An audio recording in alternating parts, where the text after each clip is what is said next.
안녕하세요. 저는 올해 28살인 직장인입니다. 저는 만난 지 3년이 넘어가는 동갑인 남자친구가 하나 있어요. 만난 시간이 오래되기도 하였고, 저희가 슬슬 결혼 적령기인 나이가 되어가기 때문에 양가에서 결혼은 언제 할 것이냐는 얘기가 심심치 않게 들리고 있죠. 저와 남자친구는 본격적인 결혼 준비를 한 것은 아니지만 각자 부모님과 함께 밥도 몇 번 먹었고 각자 가지고 있는 재산과 지원을 받을 수 있는 금액을 얘기해 놨어요. 한 2년 정도만 더 만나고 좀 더 안정된 시기에 결혼하기로 약속했죠. 근데 헤어졌습니다. 진짜 제가 짜증이 나다 못해 화가 나서 미칠 것만 같았거든요. 말할 곳이 많이 없어 하소연하기 위해서 이렇게 사연을 보내봅니다. 저는 혼자 살고 있어요. 본가는 부산입니다. 취업은 서울로 했고요. 저는 부산에서 나고 자랐기 때문에 서울에 혼자 상경하자마자 느꼈던 감정은 무섭고 외롭고 힘들다는 감정이었어요. 대학을 졸업하고 운이 좋게 바로 취직이 되었거든요. 어리다면 어린 나이였을 때 처음으로 부모님과 떨어져서 혼자 멀리 나와 사니까 너무 힘들었죠. 무엇보다 너무 외롭다는 사실이 저를 힘들게 했습니다. 고향에는 친구들이 굉장히 많았고 힘든 일이 있으면 동네 친구들이랑 집 앞에서 술도 한잔 먹고 노래방도 가고 그랬었는데 서울에 오니까 저 혼자더라고요. 반려동물을 길러볼까 했지만 생명을 책임지는 일은 너무 무겁게 느껴져서 포기했죠. 일단 저 하나 책임지는 것도 힘들었으니까요. 그렇게 어떻게든 지내고 있었습니다. 직장에서 만난 입사 동기가 그래도 저랑 제일 마음도 잘 맞았고 가치관이랑 스타일도 잘 맞았죠. 퇴근하고 종종 만나서 치킨에 맥주도 곧잘 먹었고 주말에도 한 번씩 보는 사이가 되었습니다. 입사 동기인 친구도 혼자 서울에 올라와 살고 있었기 때문에 우린 급속도로 친해질 수 있었어요. 하루는 그날도 다름없이 입사 동기인 친구와 술집에서 술을 한잔 먹으면서 부장님 욕을 하며 스트레스를 풀고 있었어요. 그런데 옆 테이블에서 한 남자가 저희 쪽으로 와서 합석하자고 하더라고요. 그 사람이 남자친구였습니다. 너무 말도 재밌게 하고 키도 얹히라고 잘생겼기도 했고요. 저보고 자기 이상형이라고 끼를 부리는 모습이 귀여워 같이 놀기로 했습니다. 같이 놀면서 이야기해보니 저와 나이도 같고 고향도 같더라고요. 내적 친밀감이 급상승하면서 번호도 교환했습니다. 그 술자리를 이후로 연락도 계속했었죠. 그런데 그 남자가 알고 봤더니 제가 자취하는 곳이랑 차 타고 5분? 걸어가면 15분 정도 되는 거리에 살고 있는 거예요. 저는 내심 동네 친구가 한 명 생긴 것만 같아서 좋았습니다. 술자리에서 합석하면서 만났지만 그날도 계속 젠틀했고 어떠한 스킨십도 없었거든요. 그렇게 6개월 정도를 연락을 하고 동네에서 밥도 먹고 그렇게 지냈습니다. 지내다 보니 각자 가지고 있는 관심사도 비슷하더라고요. 친구처럼 계속 지내다가 어느 날 제게 고백을 하면서 자연스레 연애를 하게 되었어요. 저도 마음이 잘 맞는 사람을 만난 것 같아서 너무 좋았죠. 그리고 사실 이때까지도 남자친구랑 잘 만났어요. 잘 싸우지도 않았고 다른 커플들처럼 어떤 굴곡도 없었거든요. 이번에 코로나가 터졌고 심지어 그 상황이 장기화되기 시작했잖아요. 시국이 시국인지라 남자친구의 직장이 휘청였습니다. 그러다 보니 남자친구는 불안해했고 결국에는 재취업 준비를 해야 했죠. 애초에 계약직 직원이다 보니 이번에 재계약이 어려웠다더라고요. 사실상 백수죠. 근데 생각보다 일자리도 구해지지 않았어요. 그러니 평소에 저와 함께 데이트하는 비용들도 점차 아끼게 되었습니다. 게다가 이런 시국에 밖으로 놔둘 수도 없는 노릇이니 집 데이트를 하게 되었어요. 저는 사실 제가 사는 집에 누군가를 들이는 것을 별로 좋아하지 않아요. 싫어하는 것에 더 가깝죠. 처음 한 번이 어렵지 두 번, 세 번은 쉬울 거라 생각도 하고 특히 남자친구란 존재는 쉽사리 쓴소리도 못할 것 같거든요. 게다가 저희 부모님도 결혼 전 남녀 관계에 관해서는 상당히 엄격하셔서 항상 어릴 때부터 집에 함부로 남자를 끌어들이는 건 아니란 말을 귀에 못이 박히도록 듣고 자랐기 때문이기도 해요. 그래서 그런지 3년 넘게 만나면서도 남자친구는 제 집에 들어온 적이 단 한 번도 없습니다. 이번에 남자친구를 처음 초대했어요. 집 데이트에 관한 나름의 로망도 가지고 있었고 또 지금의 남자친구와는 결혼까지 생각할 정도인 관계고 오래 만나왔으니 얘라면 괜찮지 않을까라는 정말 아니라고 멍청한 생각으로 제 집에 초대했죠. 결과적으론 이걸 계기로 남자친구의 진실된 내면을 알게 되었기 때문에 잘했다는 생각이 들기도 하네요. 제가 헤어짐을 결심하기까지 3개월이 채 걸리지 않았습니다. 아니, 정말 처음에는 좋았어요. 늘상 헤어지는 것이 아쉬운 날도 많았는데 같은 침대에서 자고 일어나니 너무 행복하더라고요. 신혼생활하는 기분도 많이 났거든요. 그런데 정말 오산이었습니다. 점차 남자친구는 빈대처럼 굴었어요. 솔직히 아무리 결혼까지 생각하고 있다지만 아직 연인 사이이고 남이잖아요? 그럼 기본적인 예의는 지키고 어느 정도는 배려를 해줘야 되지 않나요? 진짜 그건 상식 아닌가요? 진짜 약 3개월 동안 화가 났던 일이 한두 가지가 아니었습니다. 첫 번째로는 진짜 사람이 너무 더러워요. 아니, 정말 집에만 있으니 더러워질 일이 없다고 안 씻더라고요. 저는 밖에서만 남자친구를 만나왔으니 이런 점을 몰랐습니다. 머리를 북북 긁는데 어깨 위에 하얀 눈이 내리더군요. 네, 바로 비듬이었습니다. 너무 역겨워서 토악질할 뻔했어요. 정말로요. 그리고 먹은 것도 안 치워요. 왜 지가 시켜서 집에 넣어놓고 남은 걸 안 치우고 널브러뜨려 놓는 건지 당최 이해를 할 수가 없었습니다. 배달 음식을 시키면 TV를 켜서 먹어요. 거실 탁자에 음식들을 올려두고요. 그리고 자기가 먹을 만큼 다 먹잖아요? 그럼 그대로 소파 위에 들어누워서 보던 TV 마저 봅니다. 제가 진짜 언제까지 네가 안 치우고 뻑이나 보자 싶어서 못 본 척하고 그대로 냅뒀거든요. 그때가 금요일 저녁에 음식을 시켜 먹었는데 주말이 지나고 제가 월요일 출근이라서 남자친구를 집으로 돌려보낼 때까지 안 치우더라고요. 결국 제가 치웠어요. 진짜 온 집안에 음식물 냄새가 진동을 하고 다시 생각해도 이해가 안 가네요. 그리고 진짜 3개월가량 제 집을 마치 본인 집처럼 들락날락거리면서 청소기 한 번, 걸레질 한 번을 안 해줬어요. 밥 차려주면 자기 입에 밀어넣기 바쁘지 설거지 한 번은 해준 줄 아세요? 진짜 가정교육 대체 어떻게 받은 건가 싶더라고요.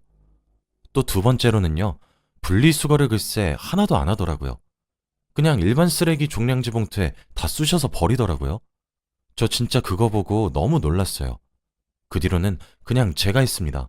그게 제 속이 편하거든요. 저는 사실 배달 음식을 별로 안 좋아해요. 자취하면서 많이 먹었지만 배달 음식이 생각보다 돈을 너무 많이 잡아먹었거든요. 그리고 한 번 배달 음식을 시키면 일회용기들이 너무 많이 와요. 거짓말 안 하고 한 번 시키면 5개 정도는 기본으로 오는 것 같아요. 그거 하나씩 또 일일이 씻어서 따로 버려야 되고 부피가 크기도 하고요. 정말 가끔 시켜서 먹는 걸 제외하고 제가 치우기 귀찮고 힘들어서 그냥 요리해서 먹습니다. 근데 하루는 또 먹은 걸 안 치우고 있길래 제가 화가 나서 소리를 빽 질렀더니 꿈틀거리며 치우더라고요. 어떻게 치운 줄 아세요? 그 플라스틱 일회용품들을 물에 헹구지도 않고 그대로 비닐봉지에 넣고 종량제 봉투에 버리는 겁니다. 이해가 가시나요? 그걸 일반 쓰레기를 버리러 가는 길에 알게 되었어요. 제가 깜짝 놀라면서 이렇게 버리면 어떡하냐, 벌금 물면 네가 낼 것이냐 하면서 소리를 바락바락 지르니까 근처에 내놓은 종량제 봉투를 가르치며 다른 사람들도 다 나처럼 일반 종량제에 버려놨잖아. 왜 나한테만 뭐라 그래? 그냥 자기가 병적으로 깔끔 떨고 있는 거잖아. 이러는데 주둥이를 꼬집어주고 싶었습니다. 저 말이 여러분들은 논리적으로 들리시나요? 이해가 가시나요? 저는 집에서 저희 엄마가 분리수거는 어떻게 해야 하고 재활용은 어떻게 해야 할지 이런 것들을 다 알려주셨고 잘 활용하고 살고 있습니다. 그리고 그렇게 하는 것이 올바른 행동이잖아요. 다른 사람들이 그릇되고 개념 없이 행동한다고 해서 저도 그래야 되는 것도 아니지 않나요? 그건 그 사람들이 잘못한 거잖아요. 그리고 결국 종량제 봉투도 제 돈 주고 사는 거고 거기다가 일회용기 몇 개 넣으면 부피가 커서 금방 차오르는데 그건 돈이 안 아깝냐고요. 자기 돈만 돈이란 것도 아니고 진짜 속이 터질 것 같았습니다. 세 번째로는 진짜 염치도 양심도 없는 것만 같았습니다. 그냥 기본적인 예의, 그리고 개념, 이런 것들을 어디 밥에 말아서 잡수셨는지 당최 찾아볼 수가 없더라고요. 제 집에 들어오면 가장 먼저 하는 일이 냉장고 문을 여는 겁니다. 제가 초코우유를 6개 사놓으면 상식적으로 반은 남겨야 되잖아요. 근데 자기 입으로 6개가 다 들어가요. 그냥 모든 음식들이 그랬어요. 또 제가 남자친구랑 주말을 같이 보내게 되면 다음날 저 혼자 출근하잖아요. 남자친구는 백수니까요. 그럼 그 시간에 같이 일어나서 자기도 제 집을 나가서 자기 집으로 돌아갈 생각을 하던가, 아님 조심히 잘 다녀오라고 인사라도 해주지도 못할 망정 저는 아침에 가뜩이나 출근 준비로 바빠 죽겠는데 침대에 퍼질러 누워가지고 드라이기 소리가 너무 시끄럽다는 등 아침에 잠 좀 자자는 등 헛소리라는데, 아니 집주인도 없는 집에 혼자 늦게까지 자빠져 자고 있어도 된다는 개념은 대체 어디서 나온 걸까요? 진짜 이거 가정교육의 문제 아닌가요? 처음 몇 번은 그래, 늦게까지 놀았으니 피곤할 만도 하지 하며 내버려뒀는데 나중엔 화병이 날 것만 같아서 억지로 깨어서 집으로 보내버렸습니다. 그때도 자기가 무슨 5살 꼬맹이도 아닌데 잠투정을 부리는 걸 보고 저도 모르게 남자친구의 입을 찰싹 하고 때려버렸다니까요. 또 하루는 일하고 있는 도중에 남자친구에게 전화가 걸려왔어요. 받았더니 글쎄 저희 집 비밀번호를 알려달라고 하는 겁니다. 왜냐고 물어보니까 너무 심심하고 저희 집이 너무 편하고 쉬고 싶으니까 알려달라고 하는 거예요. 우리 집이 편했겠죠. 손가락 까딱 안 하고 드러누워서 요구만 하는데 안 편하고 백이겠어요? 그리고 아무리 제가 자기가 만나고 있는 여자친구라지만 진짜 선이란 건 존재해야 되지 않나요? 남의 집 현관 비밀번호를 그렇게 집요하게 캐묻는 행동은 실례잖아요. 그건 진짜 지나가는 똥개가 알 수 있을 정도의 기본 상식이지 않나요? 진짜 글을 적으면서도 자꾸 울컥하네요. 그리고 남자친구는 제 집을 자꾸 뒤졌습니다. 저는 원래 제 공간, 제 물건에 애착이 진짜 강해요. 허락 없이 제 물건에 손대거나 제 공간을 헤집는 행동 진짜 싫어하거든요. 남자친구는 맨날 여기 뒤적 저기 뒤적거리길래 제가 수차례 말했어요. 찾고 싶은 물건 생기면 저한테 말하라고. 제가 찾아주겠다고요. 그러니까 집 좀 헤집고 다니지 말고 자꾸 위치 좀 바꾸지 말라고 말이죠. 근데 남자친구는 그럴 때마다 뒤지는 게 아니라 찾는 거야 이러고 앉아있는 겁니다. 그걸 보통 뒤진다고 하지 않나요? 그리고 제가 정 떨어진 결정적인 계기는 마지막으로 그 식탐 때문입니다. 전 걸신이라도 들린 줄 알았어요. 제가 무슨 밥 차리는 기계도 아닌데 아침에 눈 뜨면 아침 차려줘. 점심이 되자마자 자기야 오랜만에 된장찌개 끓여줘. 저녁에도 자기야 오늘 저녁엔 뭐 해줄 거야? 무슨 밥 먹다 죽은 귀신이라도 들러붙어 있는 건지. 아침 먹고 뒤돌아서면 점심을 차려야 하고 점심 먹고 뒤돌아서면 저녁 준비를 했어요. 설거지 한 번을 해주지 않으면서 오늘은 뭐가 먹고 싶고 내일 아침은 뭐로 해달라 가당치도 않은 요구들만 했죠. 처음엔 제 요리를 맛있게 먹는 모습이 정말 예쁘고 귀여워 보였는데 시간이 갈수록 점점 입에 쑤셔 넣는 걸로 보였어요. 사람이 밥 먹는 모습이 꼴보기 싫어지면 사랑이 식은 거라는 말이 있던데 정말 사랑이 식은 건 아닌가 고민도 여러 날을 했죠. 장을 보러 가면 제 돈으로 장을 보면서도 정작 제가 먹을 음식 재료들이나 군것질거리는 10% 정도밖에 안 되고 전부 남자친구가 먹고 싶어 하는 것들로만 채우게 되었고 냉장고도 점점 남자친구 것으로 바뀌어 갔죠. 그러면서 맨날 하는 말은 정말 엄마들은 대단해. 어떻게 집안일도 그렇게 다 하면서 요리도 잘했을까? 자기는 정말 좋은 엄마가 될 거야. 라면서 옆에서 입을 나불거리는데 어머님이 왜 그렇게까지 하셨겠어요? 아들놈이 손 하나 까딱하지 않고 도와주질 않으니 혼자 하신 거였겠죠. 진짜 남자친구와 지내면 지낼수록 그런 생각이 들었습니다. 아, 내가 얘랑 정말 결혼을 하게 된다면 지금 이 생활이 나의 미래겠구나. 여기서 만약 아이까지 가진다면 진짜 얼만큼 힘들게 되는 걸까? 처음엔 정말 막연한 상상이었지만 현실을 이렇게 살게 될까 싶어서 겁이 나기 시작하더라고요. 남자친구랑 결혼해서 명절이나 제삿날이 되면 저랑 어머님만 열심히 움직이고 남자친구랑 아버님은 쌍으로 소파에 누워있을 모습이 눈앞에 선명히 보이는 것 같았습니다. 그런 상상들이 끝났을 때 저는 남자친구에게 헤어짐을 말했고 집에서 내쫓았습니다.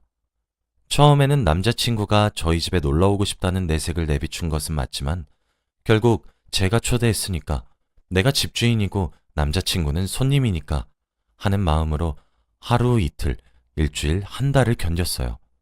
처음엔 저도 마냥 즐거웠죠. 사랑하는 사람과 같이 지내면 저도 행복하니까요. 근데 점점 돌을 닦는 마음으로 견뎌야 했습니다. 주로 저희는 제가 평일에 열심히 일을 하고 금요일 저녁부터 주말까지 저희 집에서 함께 지냈거든요.